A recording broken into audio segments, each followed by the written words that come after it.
Irmãos, quem dos irmãos aqui hoje estão cansados? Levanta a mão. Só isso? Nossa. Glória a Deus. Amém.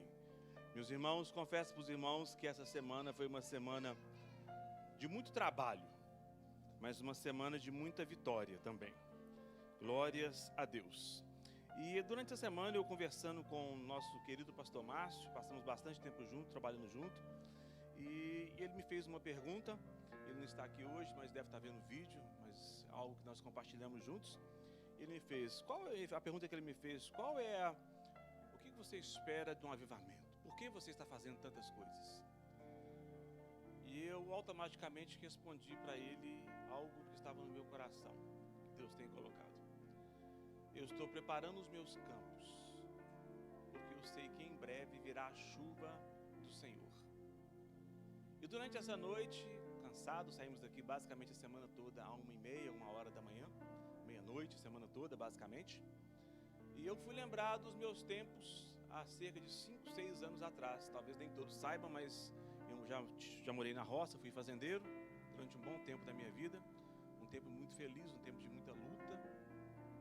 E eu era um fazendeiro bem agitado. Quando chegava outubro, setembro, eu, a minha esposa, as minhas filhas, nós basicamente não dormíamos. Preparando os campos, preparando sementes, fazendo muda de eucalipto, à espera da chuva de novembro e dezembro.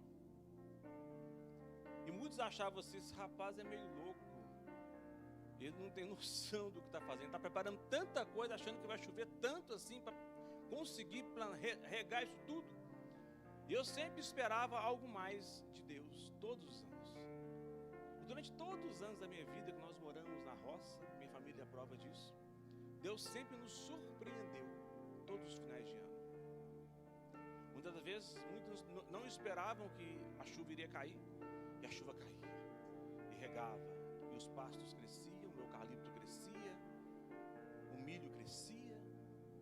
E hoje eu me sinto de novo efetuando esse trabalho, preparando os campos, porque a chuva do Senhor está por chegar. A chuva que traz avivamento, a chuva que traz transformação.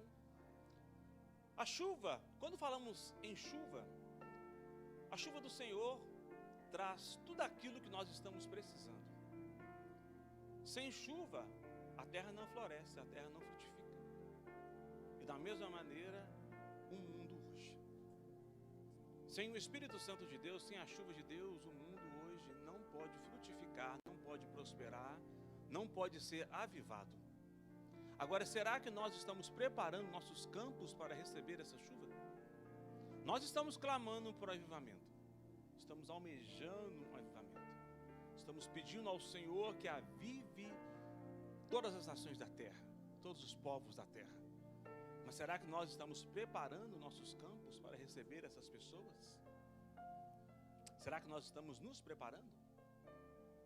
O Senhor me fez refletir nesse tema hoje de manhã cedo. Não é esse tema que eu vou pregar, mas algo que o Senhor colocou esporadicamente no meu coração. Como será que estamos nos comportando em um tempo de pré-avivamento? Quando a chuva do Senhor chegar, Ele irá avivar todas as áreas de nossas vidas, seja financeira, seja espiritual. Tudo aquilo que estiver morto, o Senhor é poderoso para poder avivar. Mas nós temos que aprender a nos preparar antecipadamente. Se não estivermos preparados, iremos perder o tempo da chuva. E acredito que não é esse o propósito de Deus para nossas vidas. Que nós devemos entender aquilo que está acontecendo ao nosso redor e nos prepararmos fortemente. Nos prepararmos espiritualmente, ministerialmente e, acima de tudo, fisicamente também. Porque fazer a obra de Deus não é só espiritual. Temos que colocar a mão na massa.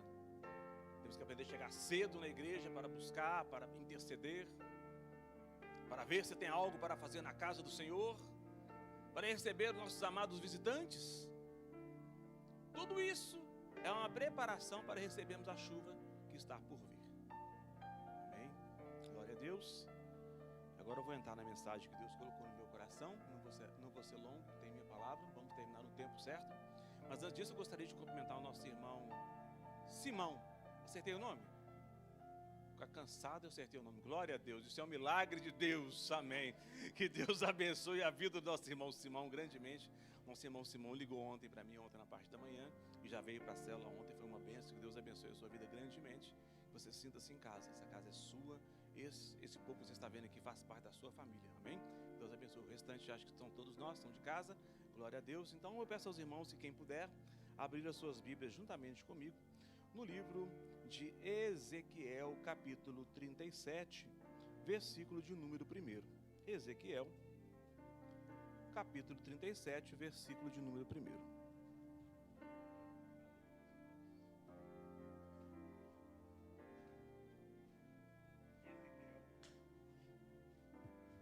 Ezequiel, capítulo 37, versículo de número 1. Aleluia. Santo é o nome do Senhor. Aleluia. Senhor, meu Deus, meu Pai, nessa manhã, Deus, eu me coloco na Tua presença. Peço ao Senhor, Deus, perdão por minhas falhas, meus pecados, minhas transgressões. Peço ao Senhor, Pai, que o Senhor venha me olhar com um olhar de misericórdia, meu Pai, nessa manhã. Que o Senhor venha usar a minha boca, Deus, para proferir aquilo, meu Pai, que está no Teu coração para a Tua igreja nesta manhã. Que em nome de Jesus Cristo, Deus, a Sua vontade venha ser feita de todas as maneiras, meu Pai, na qual o Senhor planejou.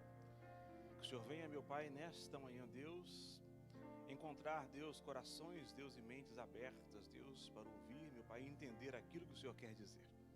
Fica à vontade nesse lugar, Senhor Jesus, pois nós somos o Teu povo. Essa casa, meu Pai, não é minha, essa casa não é dos irmãos, essa casa é sua, esse local é seu. Toma direção por completo de todas as coisas nesse local. Toma cadeira de honra, em nome de Jesus Cristo. Amém. Vamos ler então o texto do Senhor. Amém. Veio sobre mim a mão do Senhor. Ele me levou pelo Espírito do Senhor e me deixou no meio de um vale que estava cheio de ossos. E me fez andar ao redor deles. Eram muito numerosos na superfície do vale e estavam sequíssimos. Então me perguntou: Filho do homem, acaso poderão reviver estes ossos?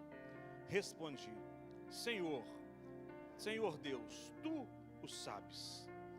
Diz-me ele: profetiza a estes ossos e dize-lhes: ossos secos, ouve a palavra do Senhor. Assim diz o Senhor Deus a estes ossos: eis que farei entrar o Espírito em vós e vivereis. Porei tendões sobre vós, farei crescer carne sobre vós. Sobre vós estenderei pele e porei em vós o Espírito e vivereis. E sabereis que eu sou o Senhor. Então profetizei segundo me fora ordenado. Enquanto eu profetizava, houve um ruído, um barulho de ossos que batiam contra ossos e se ajuntavam cada osso ao seu osso.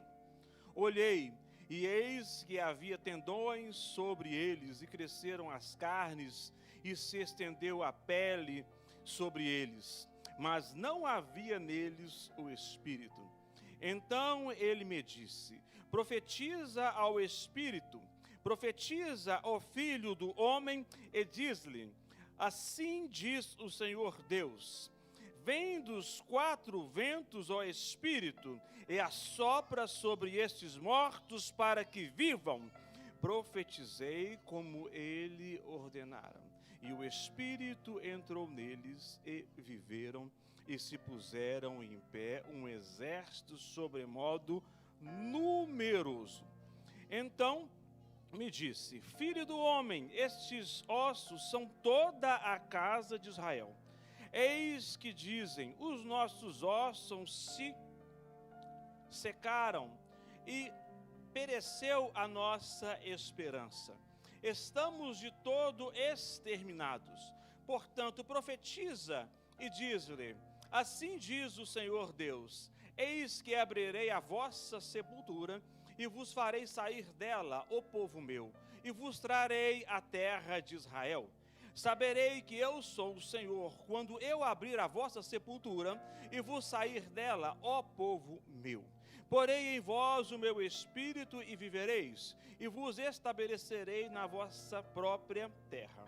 Então sabereis que eu, o Senhor, disse isso e o fiz, diz o Senhor. Amém? Somente até aqui, graças a Deus, palavra do Senhor para os nossos corações nesta manhã. A palavra que nós acabamos de ler nessa manhã nos relata a história do profeta Ezequiel. O profeta Ezequiel, como todos os profetas, foram chamados para profetizar a um povo, a uma nação, a uma época, que geralmente esse povo estava fora dos caminhos, fora dos desígnios, fora do propósito de Deus. Então Deus sempre levantava homens para profetizar, para mostrar ao povo que o propósito de Deus era fazê-los voltar para os seus caminhos, fazê-los voltar para o desígnio do Senhor para eles. E não foi diferente na vida do profeta Ezequiel. Há semanas atrás eu preguei uma das experiências que o profeta Ezequiel teve com o Senhor. E eu lembro que eu disse que o profeta Ezequiel, no início do seu ministério profético, Deus o concedeu várias visões, várias experiências do mundo espiritual. Deus concedeu ao profeta Ezequiel que pudesse ver, que pudesse visualizar carruagens celestiais, querubins. Deus concedeu ao profeta Ezequiel, eu preguei semanas atrás, visões extraordinárias do mundo espiritual. E eu me lembro também que eu disse que Deus concedeu ao profeta Ezequiel algo que ele concedeu a pouquíssimos homens na Bíblia. Deus concedeu ao profeta Ezequiel o privilégio de ter uma prévia visão do trono de Deus. Mas Deus também marcou o início do profeta Ezequiel com algo extraordinário. Algo que pode e deve ser executado e servir de exemplo para todas nossas vidas nos dias atuais. No início da chamada profética do profeta Ezequiel, Deus ordenou que ele comesse do rolo de um livro. E a palavra do Senhor nos conta que esse rolo desse livro estava escrito por dentro e por fora. Estava escrito lamentações, estava escrito suspiros e ais. Estava escrito por dentro e por fora. E a palavra do Senhor nos conta que o profeta Ezequiel, ao se alimentar, ao comer desse rolo, desse livro, ele menciona na palavra do Senhor que o gosto desse livro tinha o sabor de mel, tinha um sabor doce como mel. E o profeta Ezequiel se alimenta daquele rolo, daquele livro. E nós podemos ver e entender, através desse chamado profético, através dessa chamada profética, que o desejo de Deus para o profeta Ezequiel era mais do que ele apenas profetizar ou mostrar para o povo aquilo que Deus queria que ele falasse. O desejo de Deus para o profeta Ezequiel era que ele sentisse e vivenciasse tudo aquilo que Deus iria exigir que ele transmitisse ao seu povo na face da terra. Deus queria que o profeta Ezequiel, além de profetizar, além de falar, vivesse aquilo que iria pregar, aquilo que iria falar. Algo que pode servir e deve servir de exemplo para os nossos dias de hoje, atuais na face da terra. Todos nós somos chamados, assim como Deus chamou o profeta Ezequiel, para proferir e proclamar a palavra do Senhor na face da terra. Mas além apenas de sabermos a letra, Deus requer de nós que nós venhamos viver aquilo que estamos pregando. O mundo hoje está cheio de homens teólogos, homens inteligentíssimos, que pregam a palavra com uma sabedoria incrível. Não que eu seja contra a teologia, tanto que a nossa igreja tem hoje 2 escolas bíblicas, na qual uma é a pastora que está na responsabilidade e outra é o pastor Márcio. Sou totalmente a favor do homem, do servo do Senhor, das crianças, dos jovens, aprenderem a palavra de Deus. Mas Deus requer algo mais do seu povo, algo mais dos seus eleitos, algo mais dos seus escolhidos. Deus requer que eu e você venhamos vivenciar, meus irmãos, aquilo que estamos pregando, aquilo que Deus nos manda manda falar, aquilo que Deus nos manda fazer, o nosso estilo de vida é a maior pregação que nós podemos passar para todo mundo, para as pessoas que estão ao nosso redor. Então, o intuito de Deus ao exigir, ao mandar que o profeta Ezequiel comece do rolo, era fazer que ele vivesse a palavra, andasse na palavra, almejasse a palavra, não saísse do centro da vontade de Deus, porque a palavra estava dentro do profeta Ezequiel. Esse é o desejo de Deus para essa nova geração que está se levantando. Eu peço aos irmãos que, por favor, me perdoem se eu trocar algum nome hoje. Não estou reclamando, estou cansadíssimo, mas eu estou super feliz com o que Deus está fazendo. Então, se eu trocar algum nome, trocar algum versículo, me perdoe. Mas eu estou aqui na graça e no Espírito de Deus nessa manhã para trazer aquilo que Deus me manda falar. E Deus está me impulsionando a aconselhar os novos pregadores, os novos levitas que estão se levantando. Deus requer mais do que a letra. Deus requer que todos nós venhamos nos alimentar e vivenciar aquilo que estamos pregando. A palavra tanto corta para frente quanto corta para trás. Deus está exigindo de mim, de toda a minha família, que nós devemos vivenciar aquilo que estamos pregando cada vez mais e mais. É impossível subir para pregar, é impossível subir para louvar, se não estivermos totalmente dentro daquilo que estamos pregando. E Deus está nos mandando, se preparem, preparem vossos campos, preparem vossas vidas, porque quando a chuva vier, aqueles que estiverem com suas vidas preparadas, andando na palavra, vivendo a palavra, serão transformados, terão seus ministérios restaurados, terão suas vidas transformadas, terão suas vidas curadas, porque decidiram viver a palavra. Esse é o chamado de Deus para nossas vidas. E o maior exemplo de todos esses que nós temos na Bíblia Sagrada é o nosso Senhor e Salvador Jesus Cristo. A palavra do Senhor nos fala, não precisem abrir, mas se quiser, se o Rafael quiser colocar aqui, está lá em Mateus, capítulo 4, versículo 1. A tentação de Jesus se enquadra perfeitamente aquilo que Deus queria do profeta Ezequiel. A palavra do Senhor nos fala, a seguir foi levado pelo Espírito ao deserto para ser tentado pelo diabo. E depois de jejuar 40 dias e 40 noites, teve fome. Então o tentador aproximou-se e lhe disse: se és filho de Deus, manda que essas pedras se transformem em pães. Jesus, porém, respondeu: está escrito, não só de pão viverá o homem, mas de toda a palavra que procede da boca de Deus.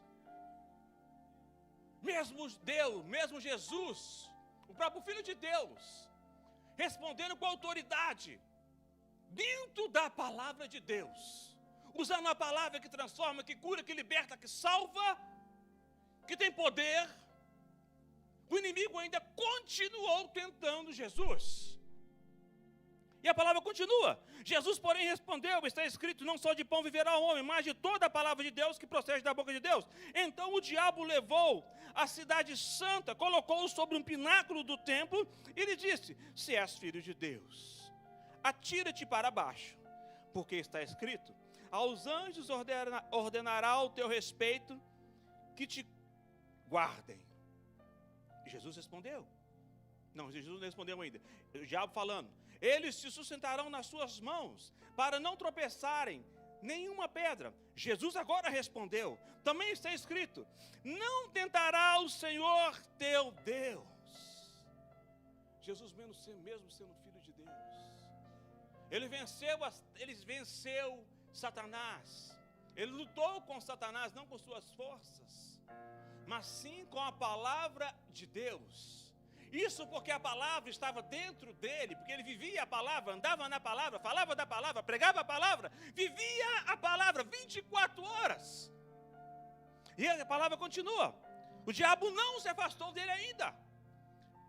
Levou-o ainda o diabo a um monte muito alto e mostrou-lhe todos os reinos do mundo e a glória deles. E lhe disse: Tudo isso te darei se prostrares e me adorares. Então Jesus lhe ordenou: retira-te, Satanás, porque está escrito: ao Senhor teu Deus adorarás, e só a Ele darás culto. Com isso o deixou o diabo, e eis que vieram os anjos e o serviram. Não há maneira de vencermos lutas espirituais se não estivermos cheios da palavra de Deus. Não há como vencermos esse mundo se não estivermos totalmente fartos, repletos da palavra de Deus. Eu tenho tirado algum tempo para estudar a palavra de Deus. E confesso para os irmãos, deveria tirar mais tempo. Nada pode substituir o nosso tempo de busca pela palavra de Deus. Trabalho, telemóvel, televisão, videogame, Facebook. Está rindo, Rafael? Ótimo, ainda bem. Instagram. Nada pode tirar o nosso tempo, que tem que ser dedicado à palavra de Deus. Deus está nos impulsionando nesse culto hoje a entendermos e sairmos daqui conscientizados, a mudarmos de vida e dedicarmos tempo à palavra de Deus. Nós temos 2 escolas bíblicas no domingo. Você pode vir domingo de manhã ou domingo à noite. Pode estudar a revista durante a semana. Mas não falte aos cultos de ensino, porque é o ensino da palavra de Deus que vai te fortalecer para que você tenha forças para resistir às tentações desse mundo. Não há outra maneira de prevalecermos da presença de Deus se não estivermos totalmente alicerçados na palavra. Aleluias. Voltando para o texto.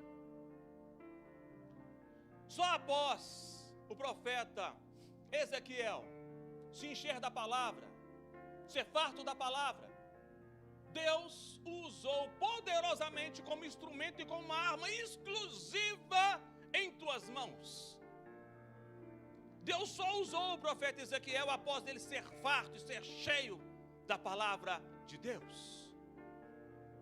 Após o profeta ser cheio da palavra de Deus, está alicerçado na palavra de Deus.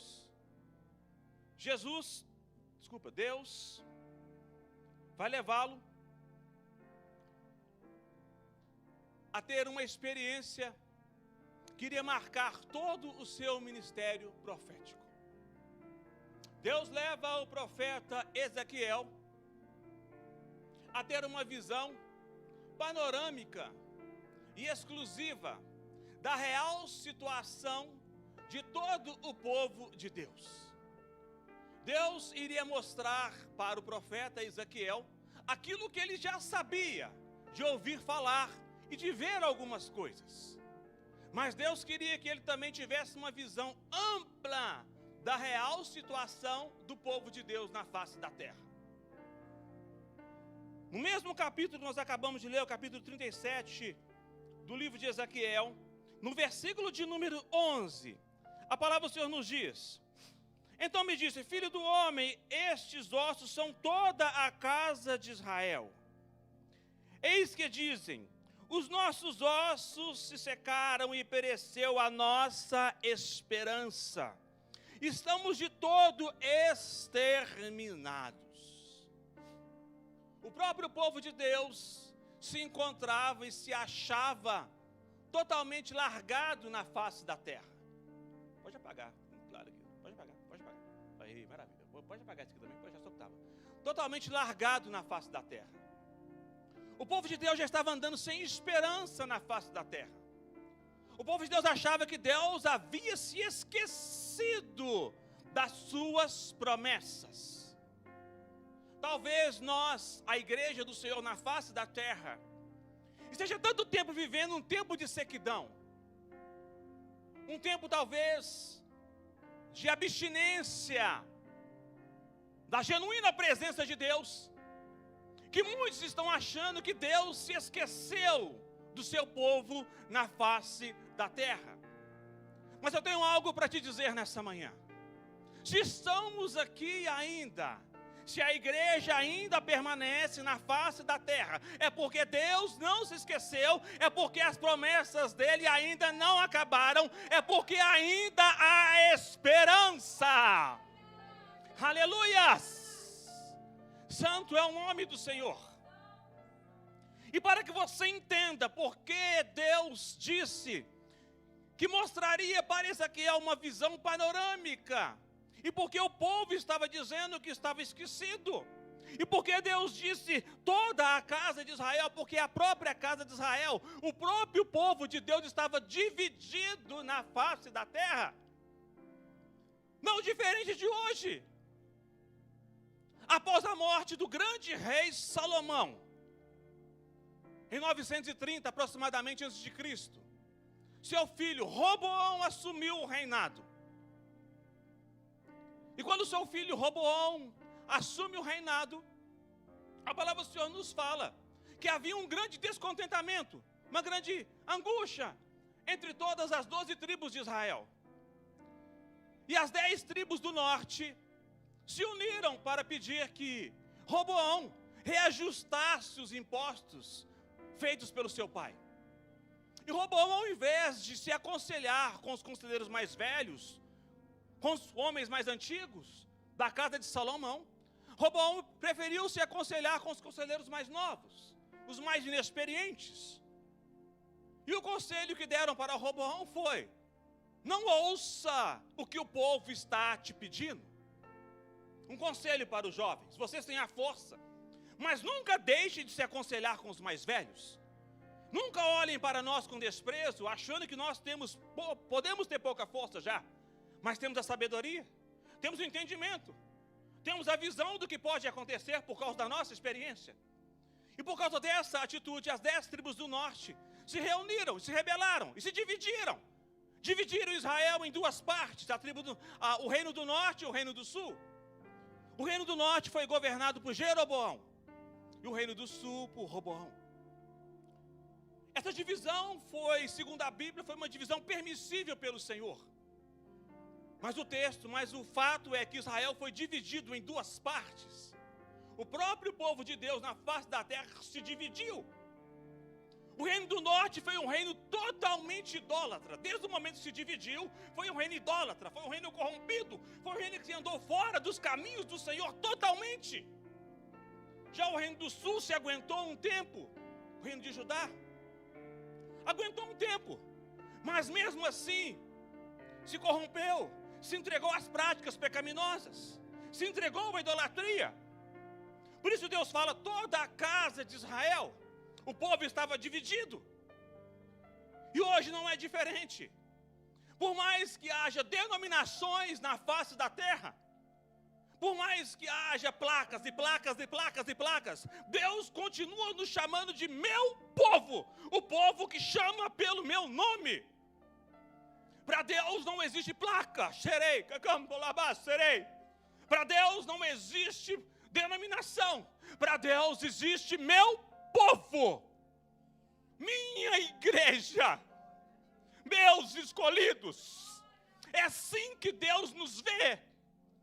Indiferente se temos alguma indiferença com A ou com B, Deus continua nos vendo como meu povo, os meus eleitos. O povo estava dividido, se corrompeu. E quando Deus leva o profeta Ezequiel a ter uma visão panorâmica, como nós lemos, do vale de ossos secos, Deus estava mostrando ao profeta Ezequiel a real condição do seu povo na face da terra. O povo estava seco, ressequido, como aquele vale de ossos secos. O povo já não tinha mais espiritualidade, o povo já não tinha mais esperança, porque havia se afastado do Deus vivo. Muitos acham que se afastar de Deus é apenas ir para as drogas, ir para a prostituição declarada. Mas não, sair da presença de Deus é muito mais do que isso. É apenas deixar de fazer aquilo que Ele está nos mandando fazer. Há uma peça que eu já fiz com as minhas crianças na minha antiga igreja, uma peça muito simples, mas que fala fortemente ao nosso coração nessa manhã. É uma peça que há um jovem, um homem em cima do muro. A Rebeca vai me ajudar, a Radassa já lembra dessa peça. Há um homem em cima do muro. E de um lado há demônios, e do outro há anjos. Do lado aonde está anjos, estão gritando desesperadamente: saia daí, vem para o lado de cá, não fique aí, saia daí, desesperados. E o homem em cima do muro olha para aquele desespero dos anjos do Senhor, gritando, e olha para o lado dos demônios, e os demônios calados, sentados, hepáticos, nem olhando para ele. E aquilo intriga. E ele olha de novo para o lado dos anjos, e os anjos gritando: saia daí, volta para cá, venha para cá, saia daí, venha para cá. E ele depois tem a ousadia de olhar para o lado dos demônios e perguntar: ei, vocês são muito fracos.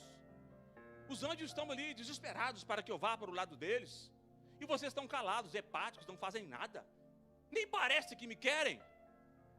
E levanta um demônio, pausadamente, tranquilamente, sem nem se preocupar com a situação, e responde: ei, talvez você não saiba, mas olhe para baixo, onde você se encontra? Eu estou em cima do muro. Pois é, o muro aonde você se encontra, talvez você não saiba, já é meu. Por isso eu não tenho que me preocupar com você. Você já é meu, você já está do lado de cá. Muitos acham que o mundo, ou estar fora da presença de Deus, é somente ir definitivamente para as drogas, se prostituir, roubar, matar, caluniar. Mas não. Estar do outro lado, estar no mundo das trevas, estar fora da presença de Deus, é simplesmente você não fazer aquilo que Deus está mandando você fazer. É simplesmente você não estar no centro da vontade de Deus. No povo de Deus, no reino espiritual, não existe lugar para indecisão. Ou você é de Deus, ou você não é de Deus. Não existe meio termo. E é isso que estava acontecendo com o povo de Israel. É isso que estava acontecendo com o povo de Deus. Muitos haviam pecado, transgredido, mas muitos haviam apenas decidido não fazer a vontade de Deus. Muitos haviam decidido simplesmente servir a Deus da sua maneira, da sua comodidade, como eles queriam. E já era o suficiente para estarem longe da presença de Deus. Essa é a lição que nós temos. Essa é a lição que Deus está nos dando com a casa de Israel dividida, separada. E após Deus dar essa visão panorâmica para o profeta Ezequiel, mostrando para ele que toda a casa de Israel estava cabisbaixa, a palavra do Senhor nos fala no princípio do texto, voltando no princípio do texto: veio sobre mim a mão do Senhor, e Ele me levou pelo Espírito do Senhor e me deixou no meio de um vale que estava cheio de ossos. E me fez andar ao redor deles, e eram muito numerosos na superfície do vale, e estavam sequíssimos. Talvez, não sei se é o caso de alguns que estão aqui hoje, mas talvez de alguém que vai ver esse vídeo pela internet, você esteja se sentindo seco. Talvez seu ministério esteja seco. Talvez sua vida sentimental esteja seca. Talvez a sua vida financeira esteja seca. Saiba de uma coisa: não se desanime.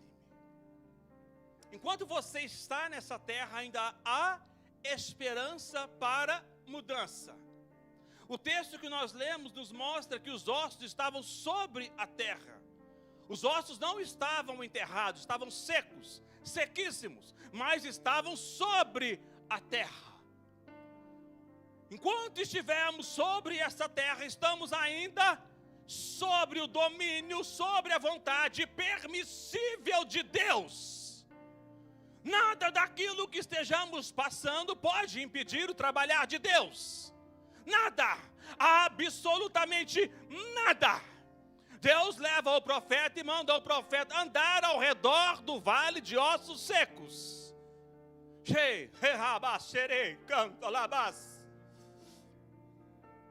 Deus vai levantar pessoas que já sabem a situação real em que o mundo se encontra.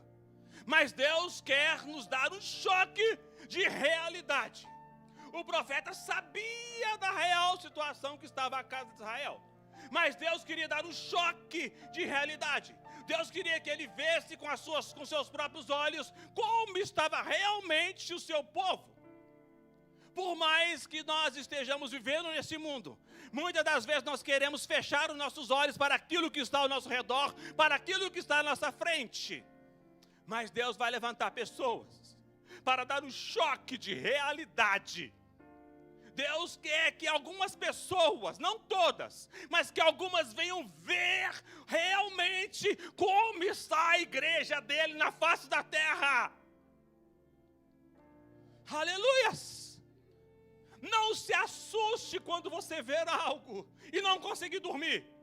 Não se assuste quando você chorar por ver a situação de algum povo ou de alguma nação, ou de algum eleito, ou de algum escolhido de Deus. Não se assuste quando você não conseguir ficar quieto na sua casa ao saber de alguma situação. Não se assuste, é Deus te escolhendo, é Deus te levantando, é Deus querendo te usar. Aleluias! Deus tem os seus eleitos. Aleluias! Santo é o nome do Senhor. Oh Deus, fala conosco nessa manhã. Aleluias. Santo é o nome do Senhor. Após Deus mostrar para o profeta a real situação, Deus resolve usar o profeta para mudar aquela situação. Para mostrar que aquela situação poderia ser mudada, aliás, consertando o que eu disse. Para mostrar que a situação do seu povo poderia ser mudada. Mesmo o povo não acreditando, Deus usa e mostra ao profeta que se ele acreditasse firmemente em Deus, aquela situação poderia ser transformada. Por mais que muitas das vezes nós venhamos olhar ao nosso redor e venhamos achar que não há mais jeito para A ou para B ou para C, saiba de uma coisa: aos nossos olhos pode parecer impossível, mas não para o poder de Deus, não para o agir de Deus, não para o manifestar de Deus. Quando Deus fala com o profeta, pode esses ossos reviverem? O profeta responde: tu sabes. Ele entrega nas mãos de Deus: tu sabes, o Senhor sabes. O nosso dever é entregar nas mãos de Deus as situações que estão ao nosso redor e fazer aquilo que Deus nos escolheu para fazer. Além de acreditar, além de entregar, nós temos que profetizar. Deus não levanta crente para ficar de boca fechada. Deus não levanta crente para ficar sentado na cadeira. Deus não levanta crente para estar dentro da igreja parado. Deus não levanta crente para ficar inércio. Deus nos levanta para profetizar, para andar ao redor do vale e profetizar a vida, a cura, a libertação, a transformação. Deus não nos escolheu à toa. Deus não tem nos dado força, condições à toa. E a palavra do Senhor nos fala que após o profeta profetizar, ele cumprir a vontade do Senhor, um milagre começou a acontecer. Não pela palavra do profeta, mas pela obediência dele ao Senhor. O milagre não vai acontecer por causa da nossa palavra, mas sim por causa da nossa obediência. Se confiarmos nele e obedecermos, o avivamento irá chegar. Deus está nos levantando para profetizar nessa nação. Indiferente da situação que você esteja vendo lá fora, Não se intimide, não se acomode, não se atemorize. Profetize a cura, profetize a restauração, profetize a vida, e você verá a transformação vinda do Senhor acontecer. Aleluias. A palavra que Deus colocou no meu coração: estamos buscando e preparando nossos campos, mas é tempo de profetizarmos. É tempo de fazermos aquilo que a Bíblia nos manda fazer. Não é tempo de estarmos parados. Rebequinha, me ajuda aqui no grupo de louvor, eu estou terminando. Eu convido a igreja a se colocar de pé, eu estou terminando. Não pense que essa palavra é para o irmão que não veio hoje. Essa palavra é para nós que estamos aqui hoje. Essa palavra é para os escolhidos de Deus que estão vendo essa mensagem. É momento de nos levantarmos, andarmos ao redor do mundo. É andarmos ao redor e conhecermos a situação que está ao nosso redor. E profetizarmos segundo a palavra de Deus. A ordem de Deus para a sua igreja é: se encha da palavra, viva a palavra, coma a palavra. E profetize a palavra, porque é a palavra que traz vida, é a palavra que transforma, é a palavra que vai trazer o vento do Espírito sobre esse mundo, sobre essa igreja. Não cessaremos de pregar a palavra, de falar da palavra. Pastora, pode ministrar. Aleluia. Feche os seus olhos nessa manhã. Busque a Deus.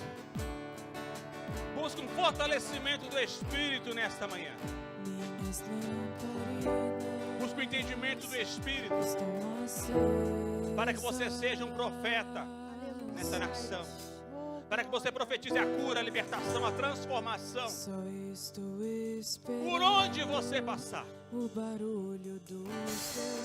Você é um eleito, uma eleita do Senhor. Não tenha dúvida do seu chamado. Não tenha dúvida. E muito em breve Deus irá mandar a sua chuva. Aleluia. Santo é o nome do Senhor. Abre a porta. Adore a Ele. Aleluia. Deixa Ele entrar. Aleluia. Vou abrir. Deixa Ele entrar.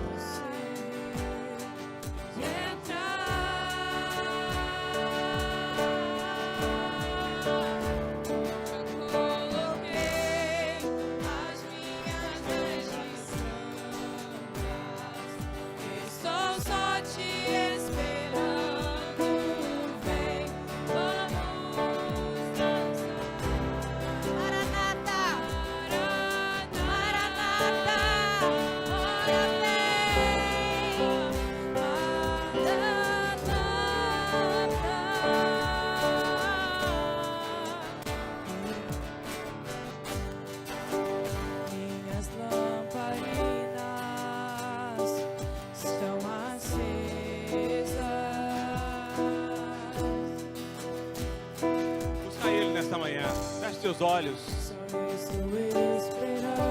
Busca Ele nesta manhã. Não perca essa oportunidade de sair daqui cheio da sua presença.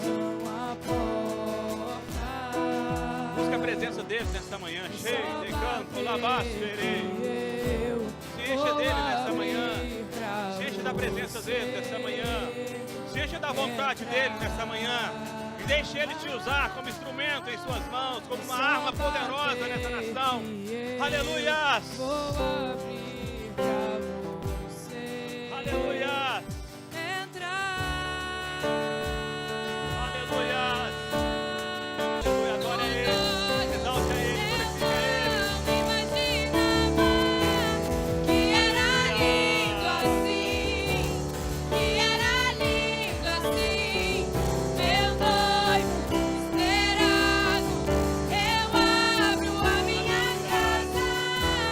Pode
salva de palmas ao Senhor, que Ele merece. Aleluia. Santo é o nome do Senhor. A gente pode se sentar, se assente sabendo que Deus vai te incomodar, para que você saia e veja a situação do mundo lá fora. Não só para que você veja, mas para que você profetize. E para que você seja usado por Ele e para a honra dEle. Aleluias. Santo é o nome do Senhor.